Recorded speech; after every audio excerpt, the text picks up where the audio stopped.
Drop bars are by far the most popular handlebar for serious cyclists, but for every person that loves drop bars, there's a rider that rides drop bars that absolutely never gets in the drops, and another rider that just absolutely never wants to touch drop bars. That's where the wonderful and wacky world of alternative bike handlebars come in, to give people that hate drop bars an alternative choice so that they can also enjoy biking even if it may not look as serious. I've been riding the Nitto Albastache bars designed by Rivendell in California, made by Nitto in Japan, for the past 3 months. While these bars are far from perfect, especially with my very aggressive setup, they have become my favorite alternative bike handlebar. Just like how Wabi Cycles, the sponsor of this video, is my favorite bike company. I ride a Wabi, it's the best thing I do every day, and Wabis have unironically changed my life.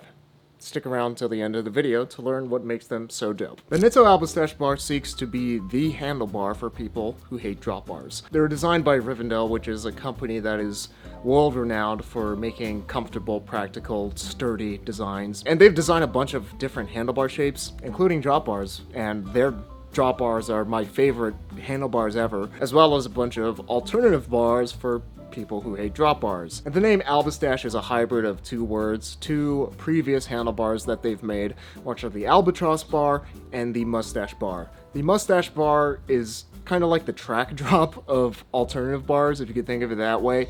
It's pretty aggressive, and the Albatross bar is more of an upright, towny, all-rounder handlebar that's more comfortable. And the idea with the Albastache was that they make it right in the middle, something that's not super upright, but something that still has aggressive hand positions, but won't be super uncomfortable to ride for longer days in the saddle. The ideal way to fit a mustache bar, or an Albastache bar, which is essentially a more relaxed mustache bar, is to have the handlebars be at height with the saddle.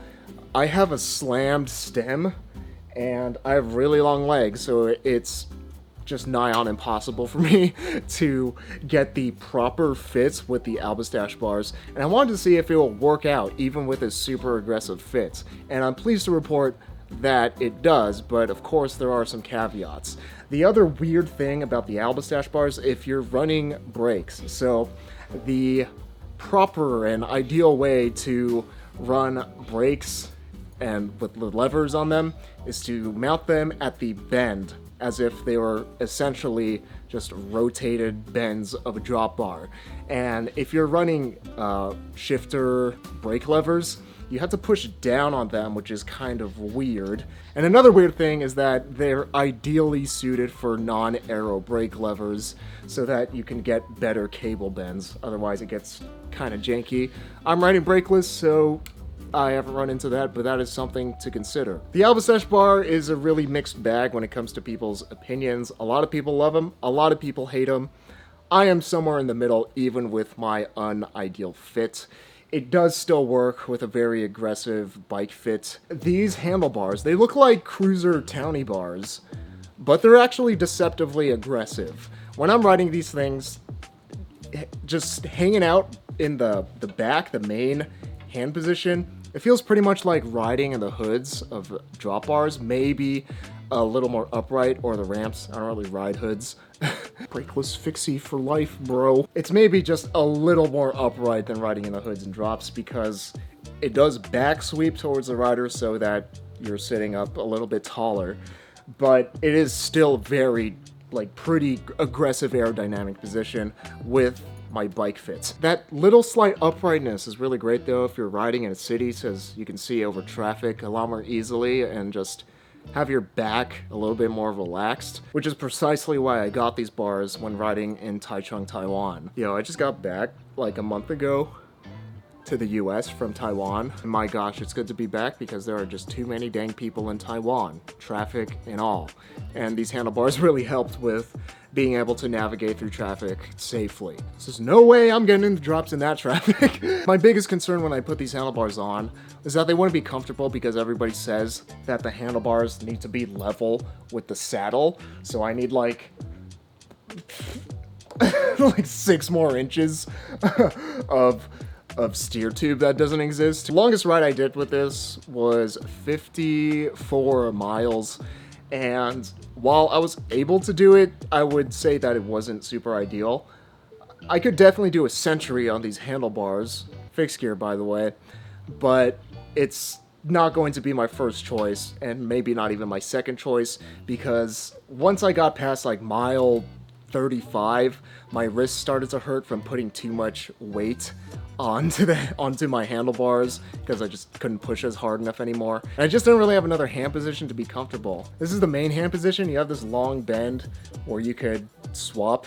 And I find myself swapping hand positions constantly. It's just so natural that you want to use every part of this curve.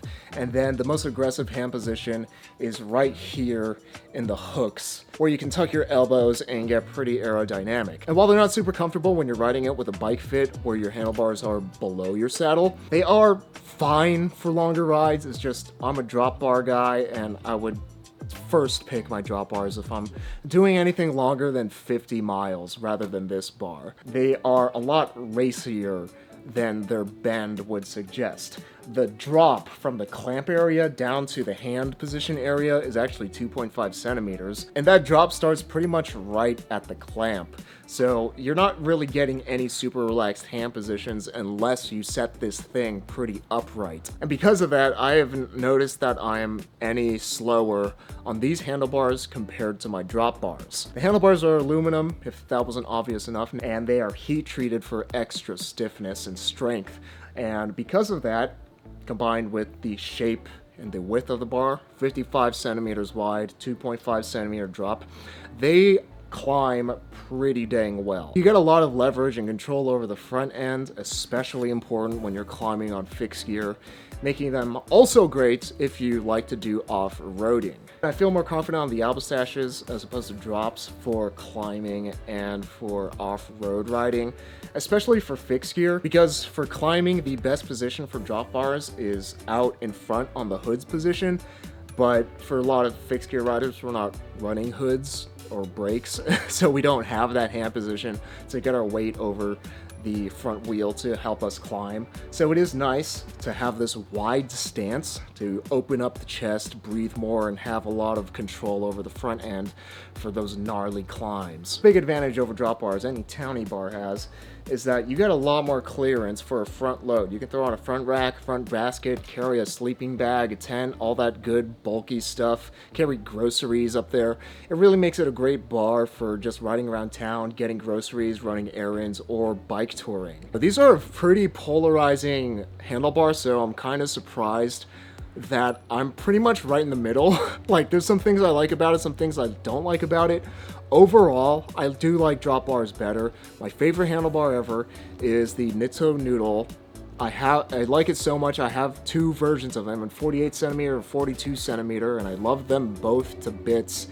It's just that drop bars have more hand positions. I am strong enough that I can use all the hand positions, and I feel like this is aggressive enough that I'm just like, why don't I just ride drops if I'm not using a front rack or a basket or anything? And on top of that, drop bars look cooler, okay? It's all about the fixie points. No joke, whenever I take drop bars off my bike, I get like half as many likes on my Instagram posts. That's just the way it is. It sounds weird, but that top position on drop bars is actually a godsend on super long rides, because it is less aggressive than this alternative handlebar. With that said though, these are still a fantastic handlebar. They are my favorite non-drop bar at the moment. They still look super sick. They're still super fun to ride. They're plenty aggressive, plenty aerodynamic, while still giving me clearance for those times that I do throw on a front rack. This angle is pretty easy on the wrists.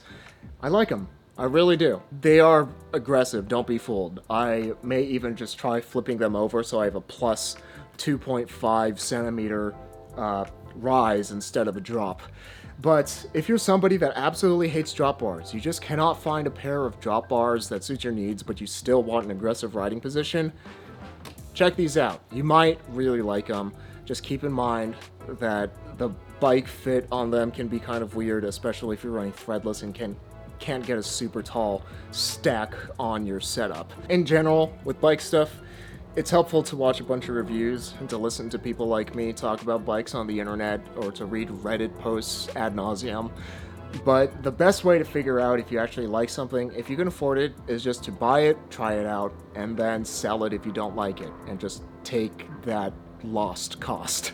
Or even buy it used and then sell it if you don't like it for around the same price. Like, a lot of these things just have to be experienced. My research with these handlebars has led me to believe that I would absolutely hate them because I don't have the proper setup with them, but I actually quite like them after trying them out for 3 months. There's no better teacher than experience. They're fun, they're fast, even though if they don't look like it, I really dig them. Just like I dig the sponsor of this video, Wabi Cycles. But now I've got a question for you. Why do you ride bikes? Why does anybody ride bikes? And the answer is because it's fun. And why do I ride my bike a Wabi Special? Well, simply put, it's the most fun that I've ever had, throwing a leg over a bike. Having a really fun and beautiful bike, something that's just puts a smile on your face, whether you're just looking at it or whether you're actually pedaling it, is a really powerful thing. If you want to get big, meaty, fast, fixie thighs like me, you gotta ride your bike a lot, and riding your bike a lot becomes effortless when it is something that is legitimately the best part of your day. And Wabi's able to do that with their bikes because they're all made out of top tier, lightweight steel tubing, from Rendell 725 to Columbus Spirit tubing, which is some of the lightest steel tubing that money can buy. And Wabi's a legitimate bike shop based in Denver, Colorado. They're not just some warehouse shipping bikes to you. They want to make sure that you get on your dream bike right out of the box. So you can choose the fine details of your Wabi, down from your stem length, crank arm length, gear ratio. Wabi's bikes have literally changed my life. They're so good that I don't even own a car, and they're so good that it's the only bike that I care to own, and they encourage me to ride my bike every single day, which just makes every single day better. If you're interested in getting one for yourself, be sure to check out Wabi Cycles, linked in the description. Fixie famous shoutouts to Julian Corona, Brandon Black, Ted Onchi, Brent David, and Mohr Perez for helping to make these fixed gear and cycling videos possible through their support on Patreon. And remember that, too much talking. Life is short, but don't make it shorter, so be sure to ride your bike every day to be reasonably dangerous.